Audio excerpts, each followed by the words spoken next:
The objective of this video is to summarize the salient points on the design of windings. And I want to start by talking about what drives winding design decisions. We've sprinkled this out throughout the unit, but let's summarize it in one compact list. One of the key things that drives winding design decisions is manufacturability. How difficult is the winding to manufacture? This has key implications for the cost of the machine, and in some cases it might be constrained by the availability of equipment on a manufacturing floor. If you have a machine winder that can only wind up to 12 slots, well, you're going to use a 12 slot or less stator lamination. Or if you have machine winders that can only do single layer versus double layer windings, is factored in addition to how many conductors you can easily place within a slot. So concentrated windings tend to allow you to have higher fill factors. You can get more conductors within the slot, whereas distributed windings tend to be fewer conductors within the slot. So manufacturability is an important consideration. Another consideration is maximizing the torque per ampere that you get out of your motor winding. So in other words, that means maximizing the kW1 winding factor. And another desire or goal is to minimize harmonics. So minimize your winding factor for when V is not equal to 1. And this has implications on the loss of the machine, torque ripple, and unbalanced pull forces. We've talked about torque ripple and loss, but it's also possible that you can get very large forces that will try to pull your shaft in the radial direction if you have subharmonics in your winding. And finally, we'll remark that fault tolerance is another consideration. Fault tolerance in the sense that you may want to reduce the amount of mutual coupling between phases or between coils, and this can be done by tuning the harmonics in your winding. So this is an overview of what drives design decisions. Next, I want to summarize a set of points on our design approach for windings. And that is that we can view our base winding and our value of slots per pole per phase as design tools. In most of this unit, we consider these to be parameters of the winding. That is, I told you, hey, design me a winding that's got a certain number of slots, a certain number of poles, and a certain number of phases, and then go ahead and calculate the value of little q, the slots per pole per phase, and your base winding. However, the base winding and q are actually important design tools that can help you quickly evaluate a design and actually be used in selecting your number of slots. You might know that you want to have a certain base winding, and so you'll pick your slots in order to achieve that base winding. And so we get at this by observing that windings that have the same value of slots per pole per phase will actually have the same winding factors. And I'm putting an asterisk by this because there's some caveats to that.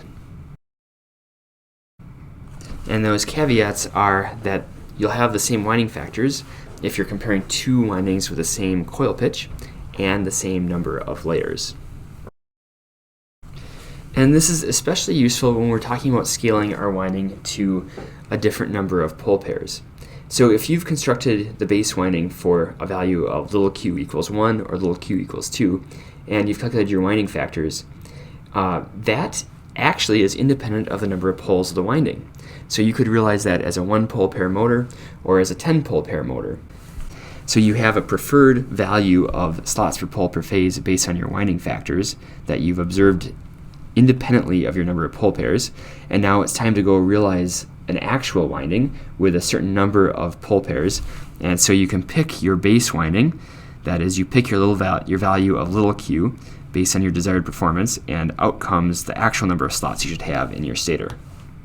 So this is a very useful tool because it means you don't have to go back and recalculate your winding factors every time you consider design with a different number of poles. Next, you can decide that you want to make a certain winding to be a fractional slot concentrated winding.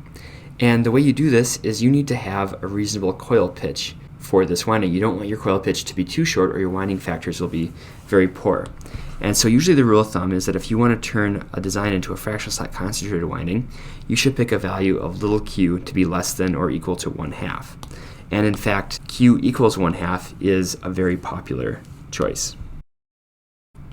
So again, it doesn't matter how many poles you have. if you pick Q equals 1/2, then out comes your total number of slots for your stator, and you already know what your winding factors will be. Next, let's talk about how the base winding is used as a design tool.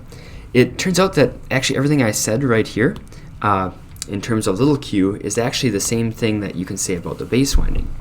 So when you pick a value of little q, you've uniquely determined the base winding that you're going to have. And the base winding allows you to study an equivalent winding with only q star slots. So it reduces the challenge with considering a winding. You can study a smaller winding with fewer slots. And so if you calculate the winding factors for your base winding, you now have the winding factors for your complete winding. And also, base windings can tell you information about what subharmonics can be present in your winding. And that is, you can't have any subharmonics that are lower frequency than your base winding. That is, your base winding captures the complete physics of your system, and so therefore, if we know the number of pole pairs that are spanned in our base winding, that will tell us the lowest order subharmonic that we can possibly have. And it turns out that that is going to be 1 over p star. So for example, if p star equals 5, our harmonics can be the following. Or if it's an integral slot machine and p star equals 1, then we have no subharmonics. So you can start to get the sense that you can look at some intrinsic properties of your winding and quickly figure out whether or not you're going to have subharmonics and where the subharmonics can occur at. And then you can tune your coil pitch to further reduce subharmonics or harmonics. And it turns out, to make this more useful, it turns out that we can talk about this in terms of the values of Q. So Q is equal to Z by N, and specifically we can select N, this is the design degree of freedom, we can select the value of the denominator of our slots per pole per phase to limit which subharmonics can appear. And so to see how to do this, I will again refer you to table 2.7 in your textbook.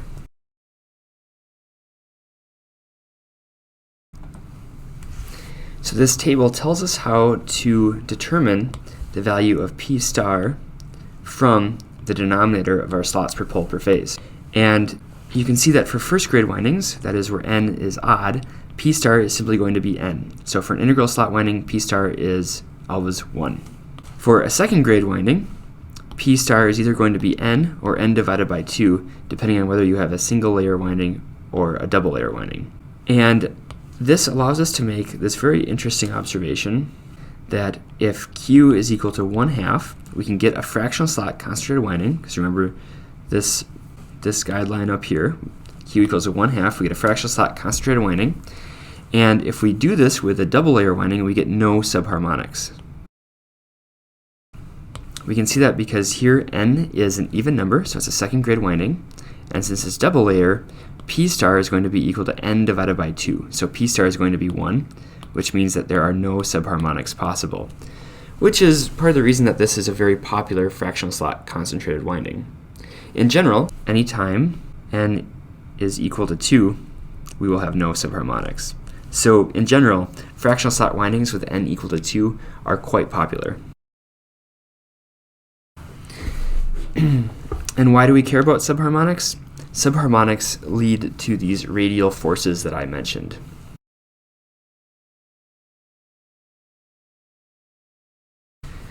Anytime that we have an air gap field with two harmonics that differ in index by 1, we can get this radial force. So if you eliminate your subharmonics, then you'll eliminate this possibility when you're talking about machines with more than one pole pair. The final point to make in all of this is that single layer windings are advantageous in that they require fewer number of coils, so they're usually a little bit easier to build and wind, but they have more harmonic content.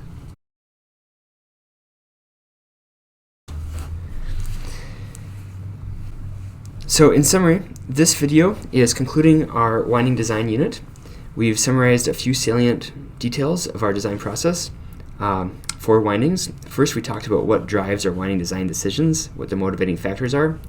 And then we talked about using our base winding and our slots per pole per phase as design tools. We commented on how our slots per pole per phase can quickly determine what our winding factors are going to be, because two windings with the same value of little q will have the same winding factors.